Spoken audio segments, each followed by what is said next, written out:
स्वामी समर्थ. मित्रांनो नमस्कार.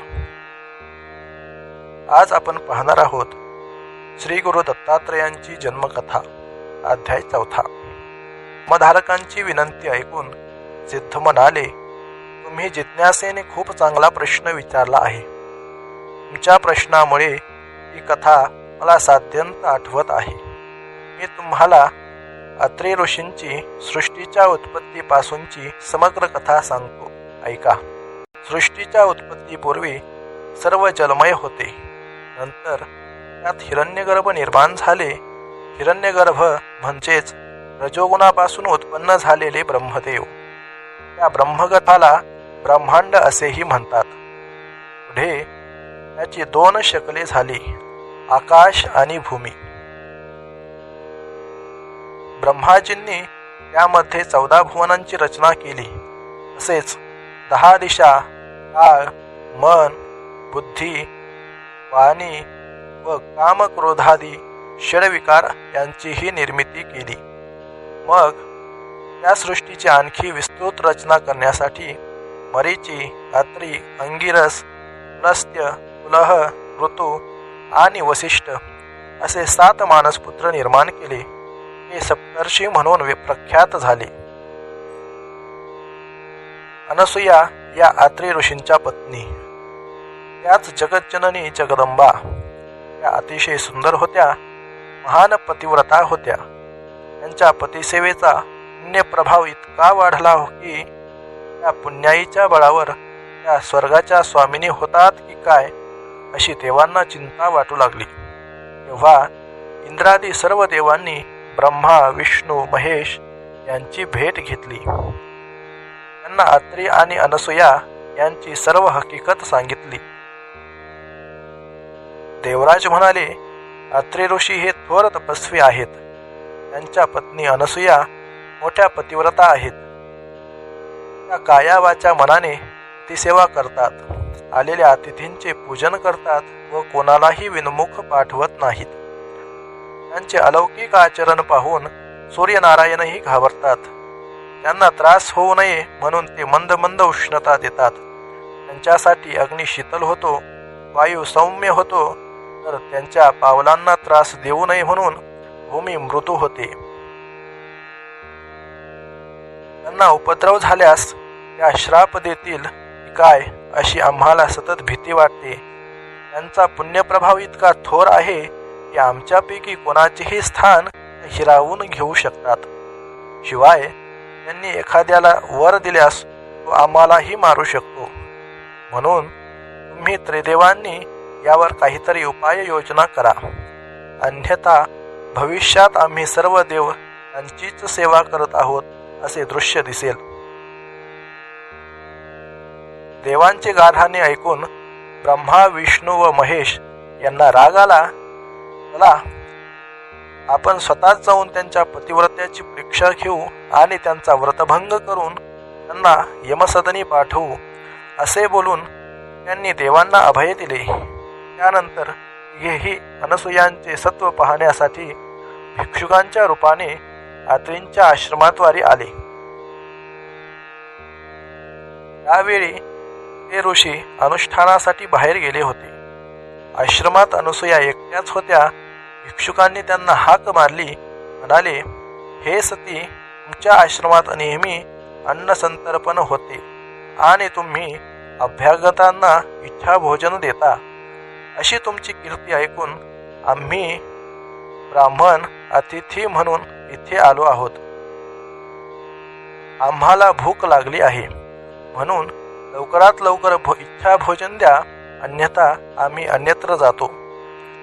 त्यांची हाक ऐकून अनसूया बाहेर आल्या. त्यांनी भिक्षुकांना वंदन करून आदराने आश्रमात नेले. त्यांचे पाय धुतले, बसण्यासाठी आसने दिली. अर्घ्यपात्यादिक उपचारांनी त्यांचे स्वागत केले व म्हणाल्या, मी भोजनाची तयारी करते, तोपर्यंत तुम्ही स्नानादी नित्यकर्मे उरकून या. ते म्हणाले, आम्ही स्नान करूनच आलो आहोत आणि अत्रि ऋषी येईपर्यंत थांबणे आम्हाला शक्य नाही, म्हणून लवकर भोजन द्या. तेव्हा ठीक आहे असे बोलून त्यांनी पाठ मांडले अतिथींना त्यावर बसवले. मग पात्रे मांडून वाढण्यासाठी अन्न आणले. तेव्हा भिक्षुक म्हणाले, हे सती, आम्ही तुमच्या सौंदर्याची कीर्ती ऐकूनच इतक्या दुरून आलो आहोत. तुमच्या हातच्या स्वयंपाकाची चव घ्यावी, त्याचबरोबर तुमचे विवस्त्र सौंदर्य पहावे अशी आमची इच्छा आहे. म्हणून तुम्ही नग्न होऊन आम्हाला भोजन वाढा. हे शक्य असेल तरच आम्ही जेवू, अन्यथा उपोषित निघून जाऊ. हे ऐकून अनसुयांना मोठा प्रश्न पडला. त्या स्वतःशीच विचार करू लागल्या, हे ब्राह्मण अतिथी नक्कीच कोणीतरी महात्मे आहेत आणि माझे सत्व पाहण्यासाठीच आले आहेत, अन्यथा अशी विलक्षण मागणी कोण कशाला करेल. हे विनमुख गेले तर पतिआज्ञेचे उल्लंघन होते आणि विवस्त्र होऊन भोजन वाढले तर पतिव्रतेचा धर्म मोडतो. अशा परिस्थितीत आपण करायचे तरी काय? अर्थात प्रसंग बिकट असला तरी मार्ग काढलाच पाहिजे. आज माझ्या पतीच्या तपश्चर्येचीच परीक्षा आहे. तीच माझे रक्षण करेल यात शंका नाही, कारण तिच्यापुढे मदनाचा प्रभाव पडूच शकत नाही. मग अतिथींच्या मागणीला होकार देऊन त्या स्वयंपाकघरात गेल्या. तिथे विवस्त्र होऊन पक्वानांची पात्रे उचलली व माझ्या पतींची तपश्चर्या श्रेष्ठ असेल तर हे तीनही अतिथी लहान बालके होतील असे म्हणून बाहेर आल्या. तर काय आश्चर्य, त्या भिक्षुकांची तान्ही बालके झाली होती. ते पाहून त्या क्षणभर घाबरल्या, अचंबित झाल्या. मग स्वतःला सावरून वस्त्र नेसून आल्या. ही बालके भुकेने व्याकुळ होऊन रडत होती. आता अन्नाची काय आवश्यकता? त्यांना हवे होते आईचे दूध. मातृसुलभ वात्सल्याने अनसुयांना अन्ना फुटला. त्यांनी एकेकाला मांडीवर घेतले आणि स्तनपान करवून त्यांची क्षुधा शांत केली. धन्य धन्य त्या अनसुया, धन्य धन्य त्यांचे पातिव्रत्य. त्यांच्या संकल्प सामर्थ्यापुढे त्रिदेवांचेही काही चालले नाही.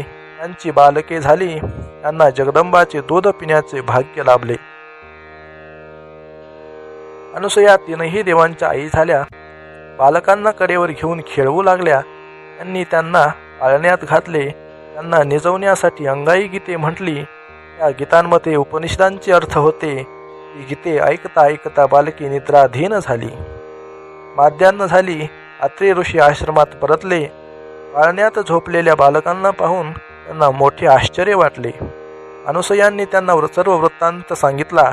तेव्हा हे बालकांच्या रूपातील ब्रह्मा, विष्णू, महेश्वर आहेत हे अंतरज्ञानी अत्रेंनी ओळखले. त्यांनी तिघांनाही नमस्कार केला. तेव्हा त्यांनाही परमसंतोष वाटला. आपले बालरूप तसेच ठेवून ते निजरूपात प्रगट झाले.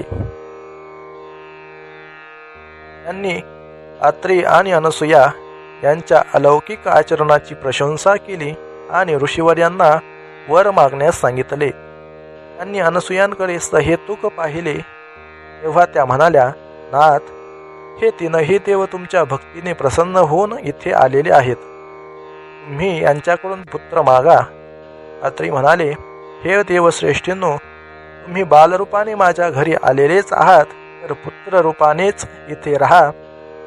तेव्हा तथास्तु असा आशीर्वाद देऊन ते निजस्थानी परत गेले.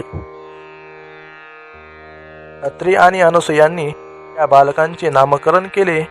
बालरूपातील ब्रह्मा, विष्णू, महेश्वर यांची अनुक्रमे चंद्र, दत्त आणि दुर्वास अशी नावे ठेवली. काही काळाने दुर्वास आणि चंद्र मातोश्रींसमोर उभे राहिले. दुर्वास म्हणाले, मी तीर्थयात्रा व तपश्चर्या करणार आहे, मला निरोप द्या. चंद्र म्हणाले, मी तारांगणात वास्तव्य करून तुमच्या चरणांचे नित्य दर्शन घेईन. शीतल चांदणे पसरून सर्वांना सुख देईन. पृथ्वीवरील वनस्पतींचे पोषण करीन. विष्णुमूर्ती दत्त तुमच्यापाशी राहून तुमची सेवा करतील. अनसुयांनी त्यांना जाण्याची अनुमती दिली. भगवान विष्णू दत्त रूपाने अत्रि आणि अनसुया यांच्यापाशीच राहिले. ब्रह्माजी आणि शिवजी यांनी आपापले दिव्य अंश त्यांच्या ठिकाणी स्थापन केले. तेव्हापासून दत्त हे अत्रि अनसुयांचे पुत्र व श्री विष्णूंचा अवतार असूनही त्रैमूर्ती दत्तात्रेय म्हणून एकत्वाने राहिले. ते दत्तात्रेय महाप्रभू हेच गुरुपरंपरेचे मूळ पीठ आहेत. सिद्धांनी नामधारकांना दत्त जन्माची अद्भुत कथा सांगितली. ती श्रवण करून त्यांना अपार धन्यता वाटली. ते म्हणाले, महाराज, आज तुमच्या कृपाप्रसादाने मला दत्तावताराची मूळ कथा ऐकण्याचे भाग्य लाभले. माझ्या ज्ञानात भर पडली. आता श्री गुरु दत्तात्रेयांचे पुढे कोणकोणते अवतार झाले याविषयी सविस्तर सांगा. श्री स्वामी समर्थ. अध्याय 4 समाप्त.